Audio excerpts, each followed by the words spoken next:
GM Films, God of Films, double favor without limits. GM Films, good news films, double favor without limits. Akamuna Jukuri Akamuna Ereka Akamuna Jukuri Akamuna Amachakubira fatie kumadini Amachakubira fatie kunarana moko Amachakubira fatie kumadini Kwichimiche nisagano mu bakozi b'Imana by'ukuri Nakamuna ereka Nakamuna by'ukuri Nakamuna Sila kozi tanu ntaso Oya frema nawe. Nubona ko umuvyaye karakuramutsa kweri. Oya frema nawe. Ego, Yesu nashimwe cyane mama. uwo Mungu wa Maria nashimwe. Asha, uwo Mungu wa Maria arakaze turamwemera. Twe n'umuryango wanje turamwemera fo sana. Twebwe nta kibazo dufitaniye nawe. Mbere kudo shapo. Paru. Aga surprise rero nenda kufitiye naka. Siko? Nigenda kumenyesha yuko mama wanje adashobora gutirimutsa ikirenge. Ngo agikure ngaha mama wawe kikiri ngaha. Siko? Bose bazinga amavarize bajana. Sino bibere ngaho ko bose n'abavyeyi kandi bafise abana. Mama. Karibu.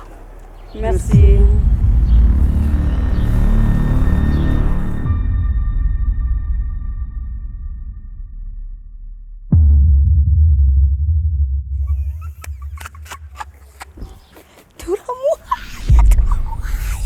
Neza. Ma. Ijoro ndaye. Ararota nabi. Atarosa abazimu. Ni shetani. Mukuri. Tuvuga kanse. No musigara yinjiye mu bukingo bwiwe. Arabona iki? Arabona iki? Adafashe ingingo umuntu w'umugabo ma. Na bado. Asha. Turamuzi. Ariko mana. Yo. Navuze ati mawe nawe. Yakosha. Ntiwibagiye ko ndi mere general. Yego frere. No.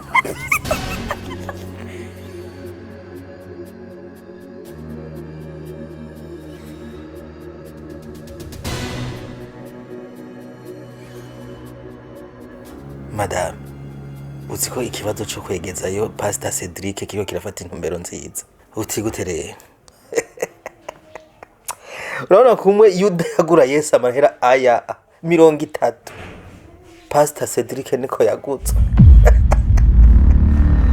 Ariko madame gutishimye kandi numva igikorwa kiko kagenda neza. Uzi n'agatima bari bamufiseko kaciye gahera burundu. Mutware wanje, ivyo dukora vyose tubikora twibuka urya mugabo ko asenga Imana ikomeye.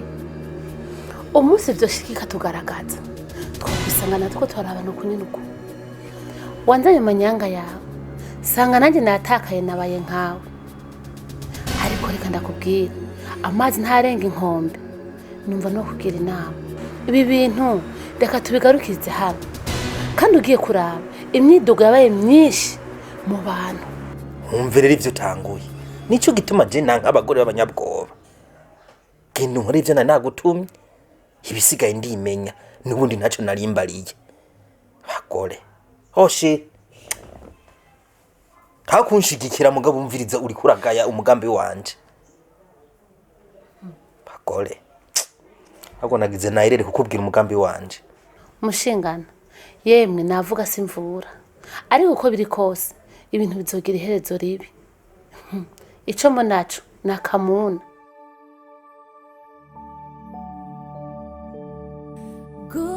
gutangurira muri Mpwemu ugasozerera mu mubiri bizobabaza benshi Wifeba oya reka reka samahoro na Akamuna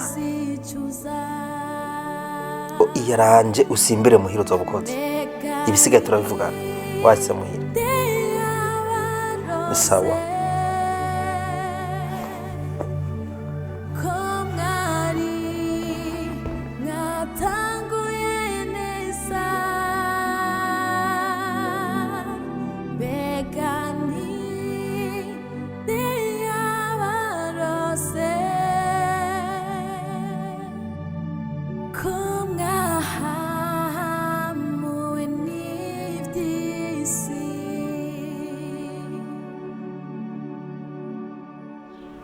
Sheri amahoro ko wizinduye hano Sheri uragwaye hemwe ndabona utari muri mood yo kuvuga ariko ntaco jewe ndasohotse ugira umunsi mwiza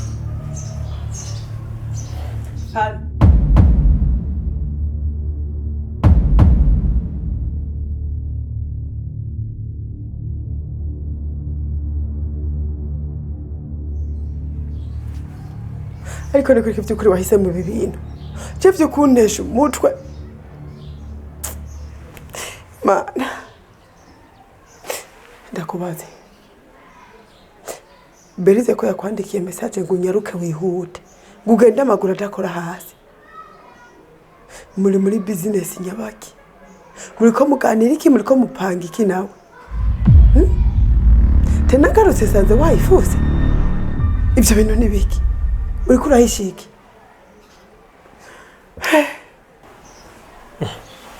Sheri ivyo umuntu avugana n'uwundi si ibintu bisanzwe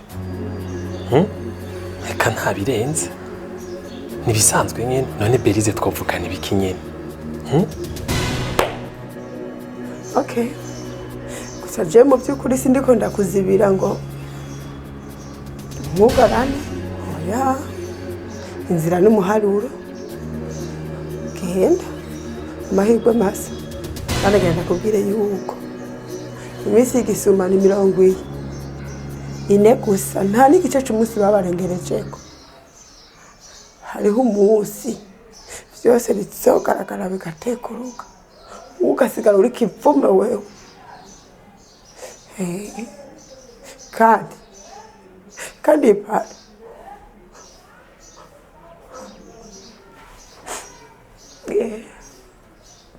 genda ureregwa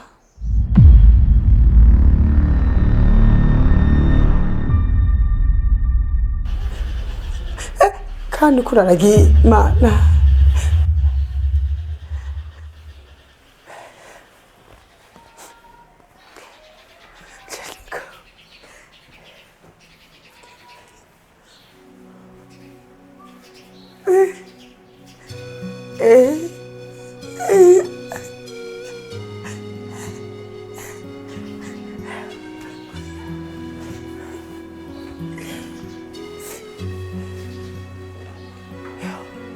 ariko mana we berize nturoga gusigaza cyukuri nk'intama ya Yesu muri kiraziriki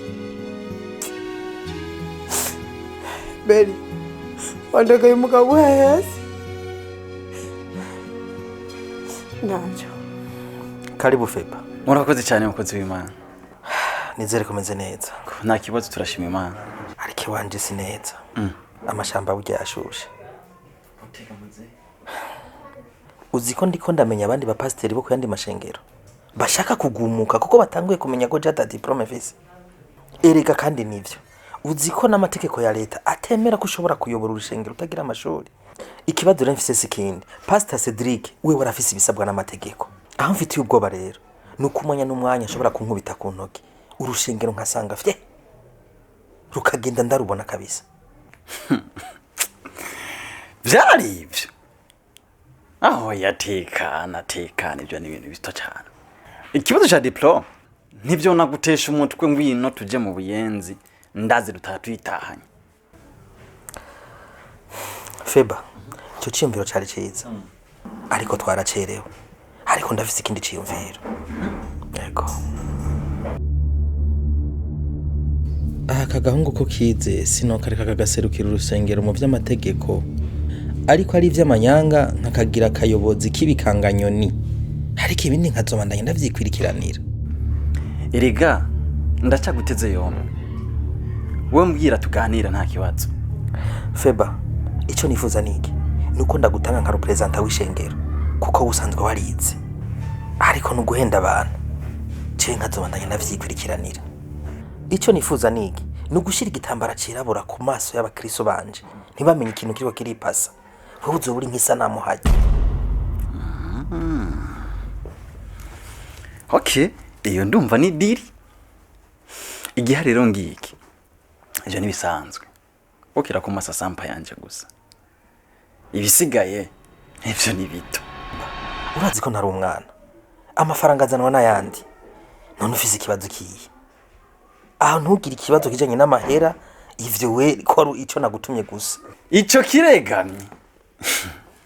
Ahubwo rero by the way, narumvise ko Pastor Cedric ariko araguhiga ngo akwice. Ivyari cyo bizi ko gamuze. Yicande jewe. Bakunda. Nziturigwa. Feba, wamenya ko je nipanze mu buryo bwose.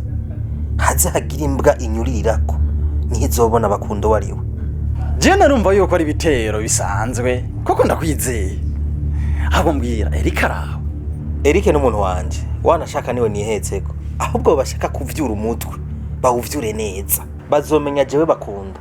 Ko ari je muvyeyi impana abantu.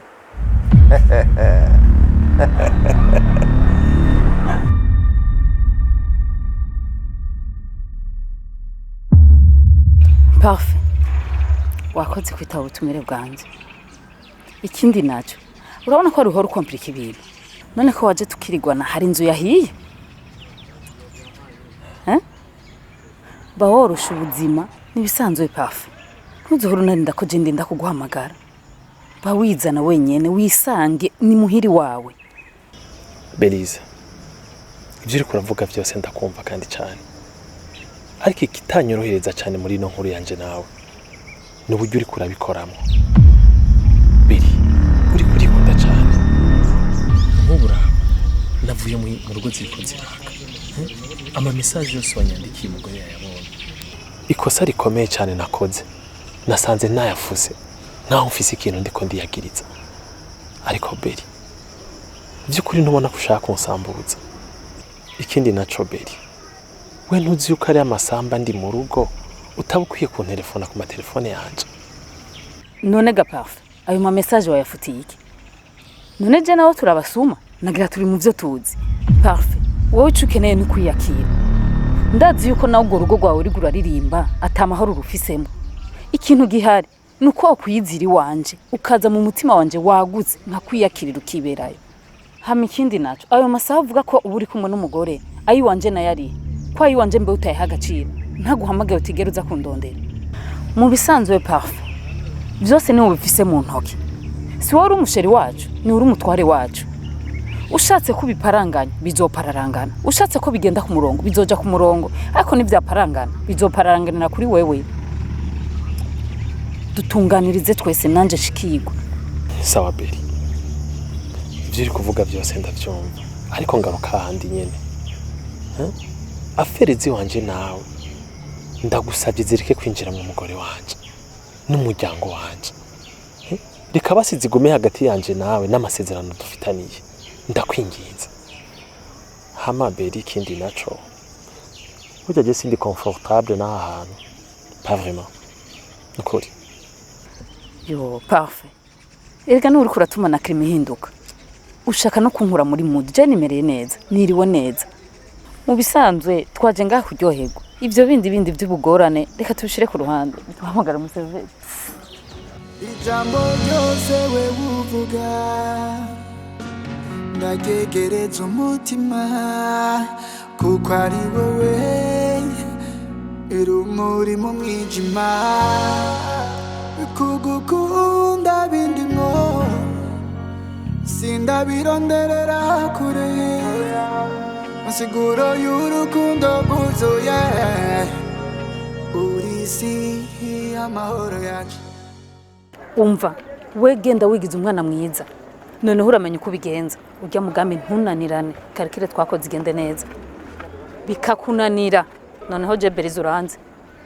Ntunzane uburofa.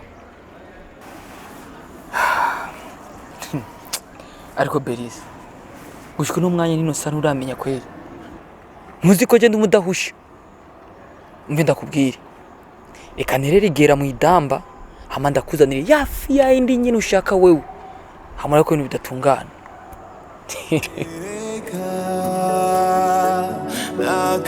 Akamuna byukuri Akamuna ereka Akamuna byukuri Akamuna amacakubiri afatiye ku manini amacakubiri afatiye ku ntara n'amoko amacakubiri afatiye ku manini. DJ ega inzira ziravyuye amashari ariko imbere yuko dutandukana hari ikintu nashaka kugenda umbwiye neza. Oya ntabarumbwire ubu rero hageze yuko jewe nawe duhuye atanumwe ashobora guhereza amaboko yundi. None mbega niba abakozi b'Imana bahora baturongoye batariko ari ibintu batariko barumvikanako bisigura yuko natuca twicamo imice. DJ oya nukuri mwaramutse ndibutsa karamutse. Murambabarira cyane nukuri sinari nababonye. Ego emwe nanje je nivyo byariko birantangaza. Sha DJ nibutse imisozi twaduze amasengesho twakoranye ubu kubera bakundana Cedric batariko barahuza bice bituma abakristo tuba bansi. Natasha nukuri ndibuka ibihe byiza twagiraniye imbere y'Imana. Tuduga imisozi dusenga amajoro twaraye Imana tuyinginga. Ariko hari ikintu kimbabaza cyane. Nta kintu giteye agahinda ingene Pastor Cedric na Bishop Akunda bahoze ari inshuti cyane. Ariko uno munsi bakaba barabana ayingo. Mbega nyine ndakubaze. Ubu haragezaho Pastor Cedric n'ingene yahora yubaha Imana. Haragezaho yiyumvira kwicisha Bishop Akunda kubera inyungu z'amashengero. Nukuri DJ akajambo nyumvako. Ariko wenda bizi kuri umusenzi genda usenge. Imana izokwereka ushaka kwica uwundi. Gusa ico nzico Bishop bakundana atahinduka. Iherezo ryiwe ntizoba ryiza. Ibisigaye urabona ko amasaha atameze neza. Reka ngende hari udukorwa ndagomba nje gukora muhira. Tuzovugana mu nyuma. Amacakubiri afatiye ku manini amacakubiri afatiye ku ntara n'amoko amacakubiri afatiye ku manini kwica imice n'isangano mu bakozi b'Imana by'ukuri Akamuna Yana gasheri hajya tufashe nkuko ugacisha nanje ngacisha twese tukaca dushira hamwe nuko uzangira ni mawi kia Mungu ni karibu yemwe.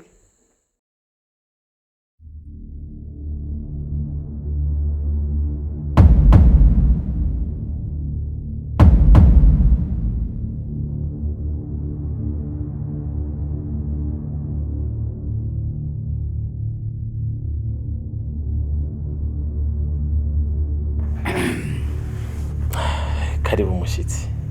Umeze neza. Mugeze wa n'amahoro. namahoro atari amahoro. Kanyana we ni sawa, abadapfuye barabonana. Yego ni sawa, ndashima Imana. Yego ni kuri tumeze neza. Burya rero ndabazana amakuru atari meza. Burya Kanyana mama wanje aronyo kwanya aize imisi birari mu bitaro, hari ubutumwa yarandungikanye ngo urasimba umusuhuze. Yo, none ni kubera iki gafrero utabimbwiye? Ko mutabimbwiye no kuva kare hose gabasha nanje kugira negure nje kumuraba. Ariko ntacu ugize neza, reka ugende hanyuma ndaza kugutelefona ndakubaze nimero za chambre agwariyemo, nanje nkayambanya utuntu nze kumuraba. Sheri, nyokwanyu ntazi? Mwe urahisha? Sheri, nukuri cyoco ukimbabarireko. Byukuri umuryango wiwacu uragutse cyane. Abo kwa papa ni benshi, abo kwa mama turi benshi. Burya hari n'ukuntu imiryango yagiye irinjira namwo yisobekanya, turaguka cyane. Bika ni benshi utarabona n'abandi bazoza, ariko buke bukuzobamenya. Mutima wanje nukuri wumva amahoro, ariko ngoma ndabareke gatonya. Urabizi yuko telefone yashyize muri chambre, reka ndayitore kuko hari umuntu twavuganye ko tuzakuvugana ku mugoroba. Ndabe yuko yagiye ku murongo, ibisigaye ngira cangaruka, reka ndabareke ngira mwaherukana kera.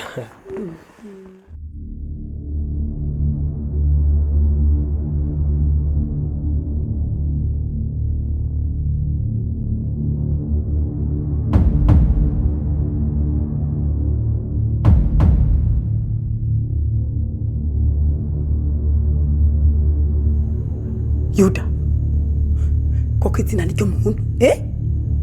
Yuda, uba mutima urasara, ukyama mutwe birapanze. Uzi ko atawutaniye na Yuda Isikariyote. Mbeko bari bamuhaye idenariyo 30. We bagwaye ngahe nguze gusambura uko wanje. Wamugesera we. Urakomeye mu mutwe. Ninde yakwarese nga? Kamuna ubu nyene kuva uronkiye umugabo uciye unyibagira, uribagiye inzoga twasangiye kuri umugabo uronse gusa. Nga ndakubwiza ukuri, ndacagukunda. Mana, urasana mu mutwe, nakuramba kudapfa. Urukundo rwacu rwarapfuye, nararuciye ku mazi, nararumariye, narakandutse. Uri mu biki ngaho?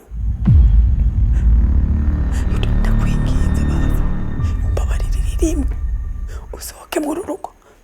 Yuda, ndakwinginze nukuri kw'Imana n'abantu mbabarire, usohoke muri uru rugo. Ntuzunagaruke ngaha, basi aribyo ushaka tuzotuma tuvugana ku telefone canke nze tubonane mugabo. Ntuzohagaruke. Wavyemeye? Ego ndetse na Imana kwe n'abantu.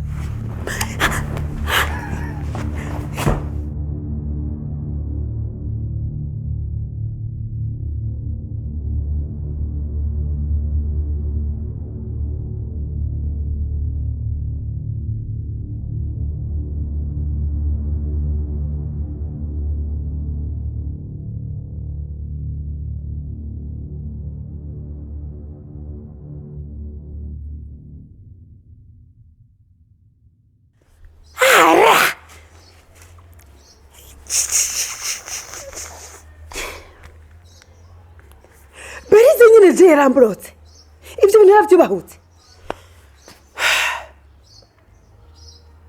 Mana basi nta kundi, je utamfashe ngo mbohe amaboko umubiri wose, nukuri ndabona ngira nsubire gukora amaraso. Ndayakora neza kandi ngira ndayakore ndamukaravye.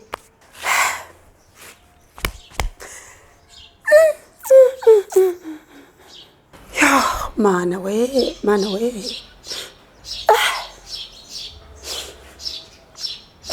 ko natewe koko ubu message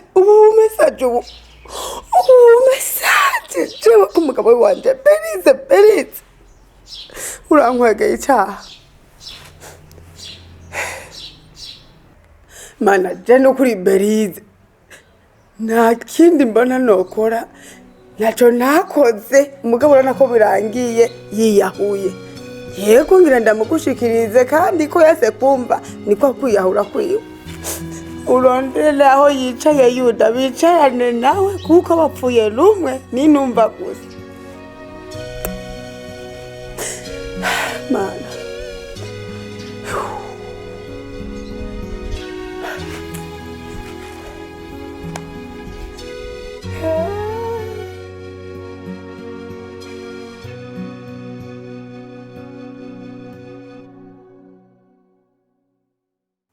wa mwana wanje ugenda guhamagaye kugira tuganire ujye ibisiga bingana bitorana inda cyane ugenda nagenda kumenyeshe ko umuhungu wanje yubaha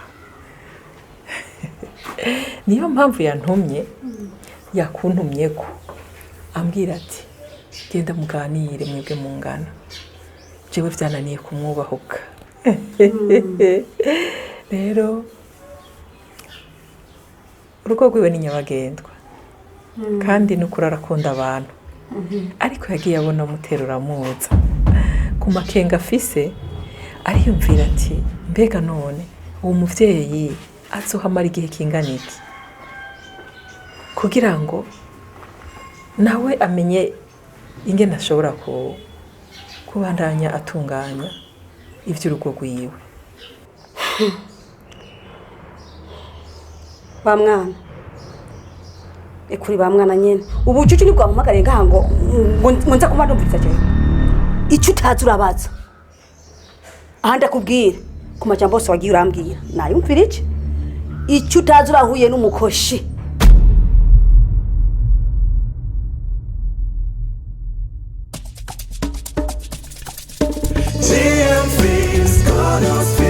Double favor without limits. GN Films, Good News Films, Double Favor without limits.